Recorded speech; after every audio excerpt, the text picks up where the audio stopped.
A man called 911 claiming that he couldn't reach his family, but threatening emails on his own laptop told a very different story about what really happened that morning. So it's May in 2009, and this guy is the head of security for a very famous televangelist, pulling in over $100,000 a year. Living in a quiet suburb in Illinois, he's at the gym doing his morning workout, and he keeps calling his wife, but she's not picking up. And after multiple attempts, he texts his neighbor, who just happens to be a detective, and asks him to check on the family. When the neighbor walks into the house, he finds something absolutely horrific. The wife and their two boys, 11 and 9 years old, are all dead in their beds, strangled. And there are spray-painted messages on the walls saying things like "punished" and "you knew this was coming." Now, for months leading up to this, the husband had been receiving threatening emails, messages like "tell Joyce to stop preaching or your family will die." So the police initially think it's some religious fanatic targeting them, but when they dig into his laptop,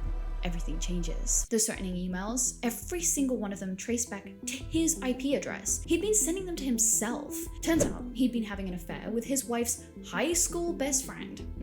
They'd been meeting up in Hawaii, Phoenix, sending explicit photos back and forth. The other woman even had wedding dates planned and thought that he was serving divorce papers that very morning, except he had never filed for divorce. The medical examiner determined that the wife and boys had been dead since before 3 a.m., hours before he supposedly left for the gym. The spray paint on the walls, yeah, he'd bought that exact can 3 months earlier, and during his police interview, he never once asked how his family died and never tried to go upstairs to see them. He just sat outside with his head in his hands. And when detectives pointed out the scratches on his arms, he said they were from fixing a satellite dish. And friends later revealed that the wife had texted them saying, "If something happens to me, Chris did it." At trial, the prosecution lays it all out. The affair, the fake threats, the timeline that just doesn't add up. After 15 hours of deliberation, the jury comes back guilty on all 3 counts. 3 life sentences without parole. To this day, he is still maintaining his innocence. His wife was 31, and the boys were 11 and 9.